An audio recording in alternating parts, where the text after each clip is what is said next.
Morning, class 6. Today we are going to start science subject. Okay, already हमने science के अंदर chapter 1, 2, 3 and 4 complete कर चुके हैं। अगर आपको 4 तक में कोई भी प्रॉब्लम है, यानी किसी के भी क्वेश्चन आंसर नहीं हो रखे हैं, तो आप मैसेज कर देना, मैं आपको वापस से क्वेश्चन आंसर भेज सकती हूँ। Now we will start chapter number 5, grouping the materials. Okay बेटा, चैप्टर नंबर 5 हम लोग आज स्टार्ट कर रहे हैं। ये रहा ग्रुपिंग द मटेरियल्स। इसमें देखो बेटा क्या है, एक्चुअली में मैं चैप्टर को क्या कर रही हूँ, एक टेबल बना के आपको एक्सप्लेन कर रही हूँ, इसको 2 पार्ट्स में। सबसे पहली चीज़ होती है मटेरियल्स। मटेरियल्स किसे कहते हैं?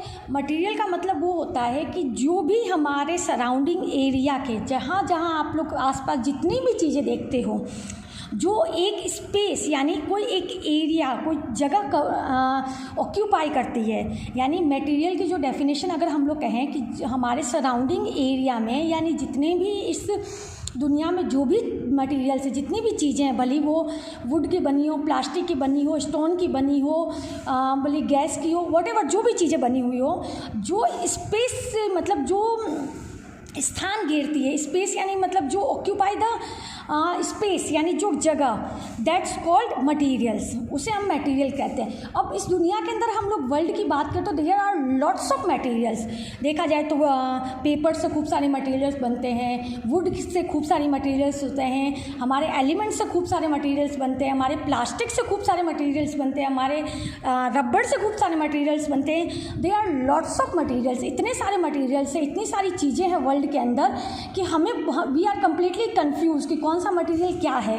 तो हमने क्या किया इस चैप्टर के अंदर ग्रुपिंग ऑफ मटेरियल्स, यानी मटेरियल्स को हमने उसके अकॉर्डिंग, उसकी प्रॉपर्टीज़ के अकॉर्डिंग उसको डिवाइड कर रखा है। जैसे आप लोगों की क्लास के अंदर क्या किया जाता है कि आप लोगों को क्या किया जाता है कि जैसे आपके स्कूल के अंदर कितने सारे स्टूडेंट्स हैं, तो अगर हम लोग को अलग अलग स्टूडेंट्स को अगर देखा जाए तो वी आर कम्प्लीटली कन्फ्यूज कि किसको क्या पढ़ाना है, कैसे पढ़ाना है, इतने सारे बच्चे हैं स्कूल के अंदर। तो हम लोगों ने क्या किया, एक आप लोगों की क्लास बना दी है कि हाँ ये नर्सरी क्लास का बच्चा है, ये 5th का है, ये 4th क्लास है। तो उसमें हमने क्या किया, एक ग्रुप बना दिया है और उस ग्रुप को हम कहते हैं क्लास, और उस क्लास वाइज स्टडी कराई जाती है। तो जिससे क्या होता है, हमारा काम ईजी हो जाता है। तो वैसे ही मटीरियल को हमने एक ग्रुप में डिवाइड कर रखा है। अब ग्रुप कैसे डिवाइड कर रखा है, उसकी फिजिकल प्रॉपर्टी से, यानी उसको देखने के प्रॉपर्टी से।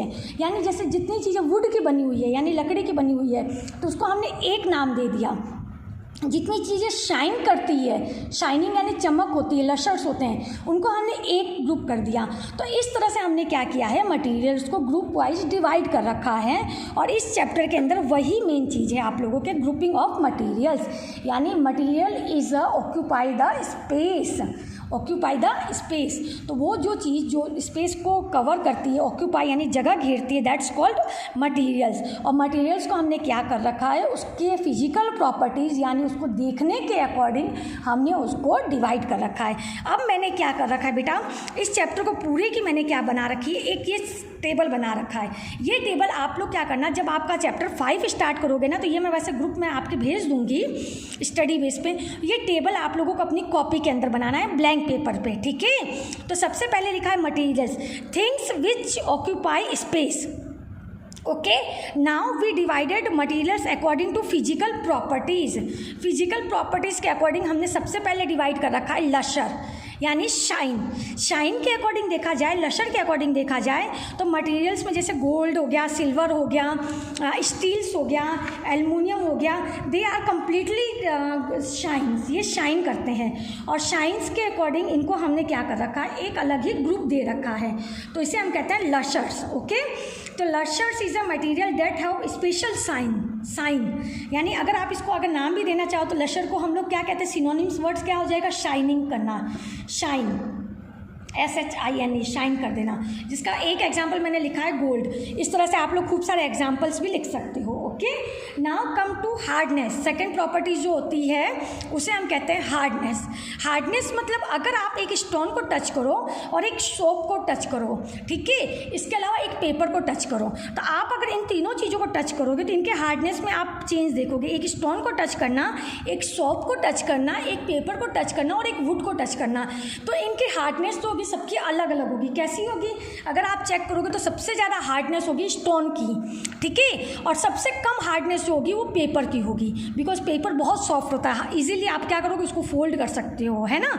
और उसके बाद में हमारी जो होती है, अगर मैं शॉप की बात करूँ तो वो उससे कम, मतलब देखो सबसे सॉफ्ट होगी पेपर, फिर होगी सोप, उसके बाद में वुड, और सबसे कम जो हार्डनेस होती है, मतलब सबसे ज़्यादा हार्डनेस जो होती है वो सॉप की होती है।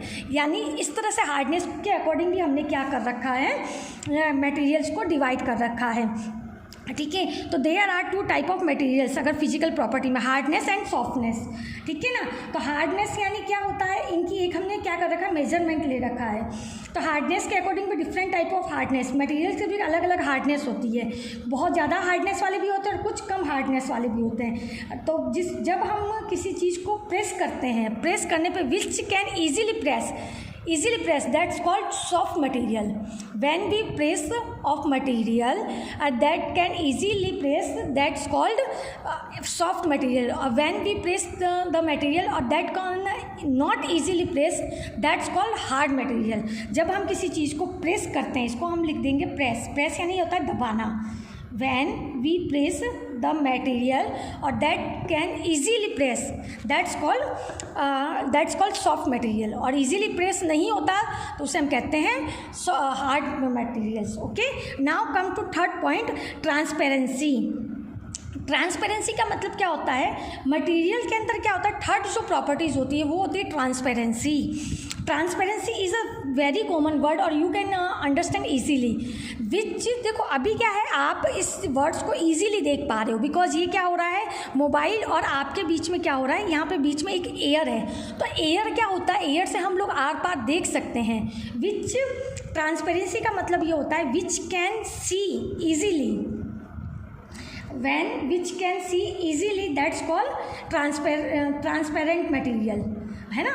और जिनके अगर हम which can see easily, देखो we are able to see easily, अगर हम able to see easily यानी देखो इसका डेफिनेशन क्या होगा ट्रांसपेरेंसी का, when we can see easily, जब हम लोग इजीली देख सकते हैं आर पार टू मटेरियल्स के। यानी अभी आप लोग ये देखो पेन को भी इजीली देख पा रहे हो, तो दैट्स कॉल्ड क्या कहते हैं, ये ट्रांसपेरेंट मटेरियल। अगर आप लोग देखो तो कई बार टीवी को भी आप लोग इजीली देख पाते हो बैठे बैठे, क्यों, क्योंकि आपके और टीवी के बीच में एयर है, तो एयर से हम लोग सारी चीज़ें ईजी गोइंग में देख सकते हैं। लेकिन अगर आपके और टीवी के बीच में अगर कुछ क्लॉथ्स लगा दी जाए तो you can not see easily TV, because उस समय क्या हो गया, क्या लग गया, कोई ऐसी चीज़ लग गई जिसे हम क्या कहते हैं, वो चीज़ होता है जब हम लोग उसके आर पार नहीं देख सकते उसे हम कहते हैं ट्रांसकुलेंट।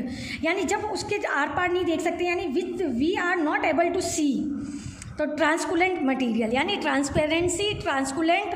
और कभी कभी धुंधला धुंधला दिखाई देता है उसे कहते हैं ओपेक कहते हैं। ओपेक यानी जिसमें हम मटेरियल के मतलब क्लियरली नहीं देख पाते हैं, ठीक है ना, in which we are not able to see, sorry, अगर हम लोग आर पार नहीं देख सकते उसे कहते हैं ओपेक मटेरियल। अगर मैं दरवाज़ा बंद कर दूँ, डोर बंद कर दूँ तो हम उसके आर पार नहीं देख सकते, तो which can opaque material. Okay, next video में मैं आगे का एक्सप्लेन करूँगी।